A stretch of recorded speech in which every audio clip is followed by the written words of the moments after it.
I love these quotes. I've studied goaltending extremely hard. I know what to do and how to get the best out of my game. I'm going to be better. Martin Biron, those are Connor Hellebuyck's comments after he gave up 11 goals in just 2 games in St. Louis. Got pulled in both, lost both. Obviously, Hellebuck's not going to sit there and tell us what he's going to do differently to be better. So let's put it to you. What are the keys to Hellebuck bouncing back?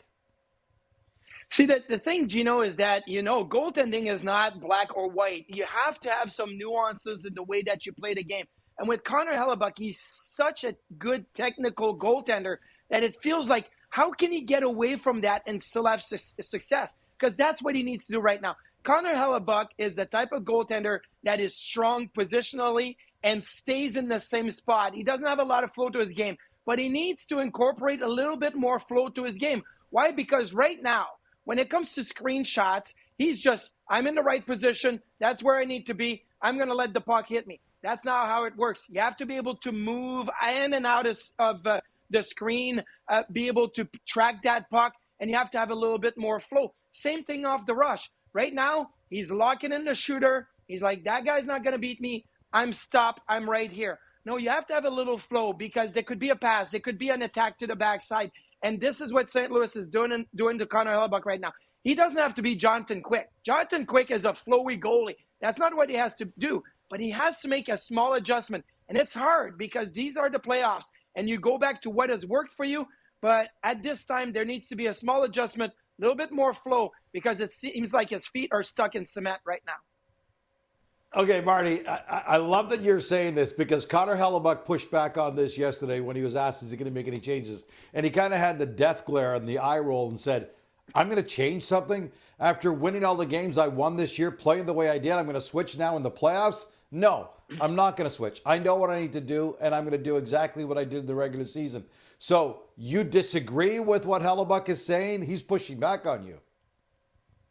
I'm disagreeing because he's 4-10 in the last 3 playoffs, and he is the worst goaltender when you look at the goal save above expectation in these 3 playoffs. He's almost given up 1 more goal than expected per game, Gino. These games are usually 1-goal game, and now you're gifting the other team 1 goal. So I get what he's saying. He's probably going to win the Vezina again this year. He has been that good. But when you play different teams every game during the season, they don't get a feel for you. Right now, St. Louis has a feel for Connor Hellebuyck. Colorado had a feel for Connor Hellebuyck last year, and Vegas had a feel for Connor Hellebuyck 2 years ago. So you got to give him something different.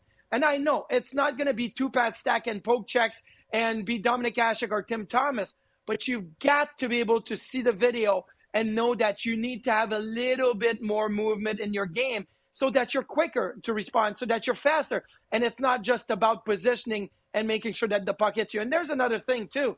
Like, Connor Hellebuyck has to limit his puck playing. And I know he's probably saying, I'm just keeping it simple. But every time he goes out to play the puck right now, he seems like he's slow to get there. He's making the wrong decisions. And look, I was a terrible puck-playing goaltender. I love to do it, though. But there was a time where my teammates were like, Marty, just stay in the net. And I'm saying to Connor Hellebuyck right now, just stay in the net. Worry about one part of your game. Okay, but in fairness, Marty, he can't do it alone. What are the Blues doing to get to him, and what can the guys in front of him do to help him to bounce back? Because clearly the Blues are getting in his way right now. Yeah, tons of point shots, tons of offense from the defense, and we all know what Parayko and Fowler have done, but there's a lot more that comes with the St. Louis Blues, and they're getting to the front of the net. Remember what Vasilevsky said in that series a couple years ago when he didn't have X-ray vision, right, against the Leafs? Well, sometimes as a goalie, you need your team in front of you to either 1, block shots or 2, box out. And right now, that's not happening in front of Connor Hellebuyck. So that is the biggest thing, because the offense from the St. Louis Blues can come, obviously, from their top line of Robert Thomas. And yes, in the last 2 games in St. Louis, Robert Thomas and his line were great. But in the first 2 games, he only had 1 goal and he was a -4. So, you got to be able to take away that top line, but you have to defend against the point shots. And that has to come from the forwards. They have to be closer. They can't just all come back in the slot and say, I'm taking care in the middle of the ice. You're going to have to cheat on those points and be able to get closer so you can block more shots. So that is something that the Jets can do in front of Connor Hellebuyck to help him take away that point shot every time you get a chance. All right. Speaking of other guys who struggled in St. Louis and now need to find their game back on home ice, what about Mark Scheifele and Kyle Connor? They had 9 points and both game winners in Winnipeg combined. Just 1 point between them and a -10 combined in the 2 games in St. Louis. Marty, is this as simple as the Blues having last change on home ice, or what happened to Scheifele and Connor?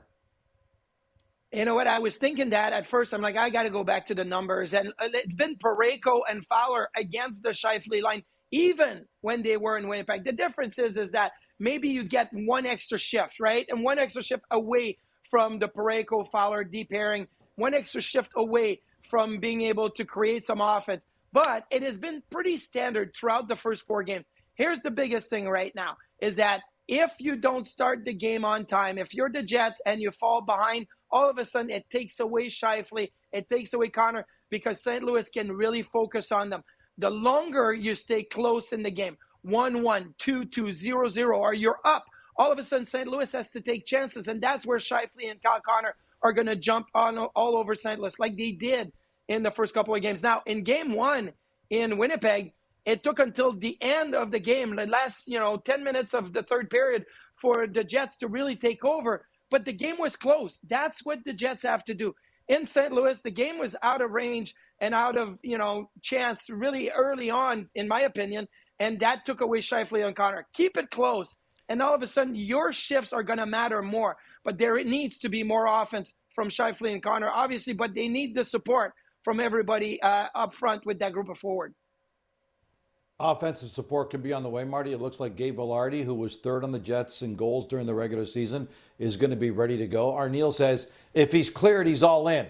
It's going to be great to have him back, but how long before you think he can fully contribute? Well, he needs to contribute in the first 5 minutes, and that's the earliest he can. Right away, first shift, he's got to go out there. I get it. There needs to be a transition. He's missed some time.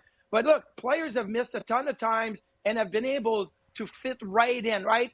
You got your energy, your intensity, your adrenaline has got to kick in, and you don't turn that off. And I also feel like Gabe Vilardi was having such a fantastic season that you're going to put him back in the lineup if he's close to 100%, and he will have a direct impact on not just his game, but everybody around him. Your top 6 all of a sudden becomes a much better top 6. Your special team, your power play becomes a much better power play. And that's only because you're getting bodies back. And I think that's going to be important. And look, you can make excuses. He hasn't played in a while.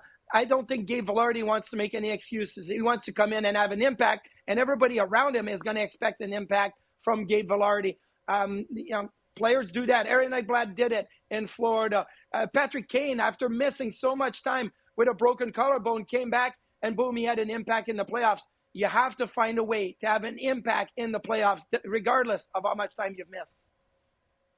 Yeah, series is now tied at 2 games apiece. So mathematically, Game 5 is critical to staying alive. But given the fact the Blues have won 14 straight at home, tomorrow's game in Winnipeg takes on a whole new level of urgency.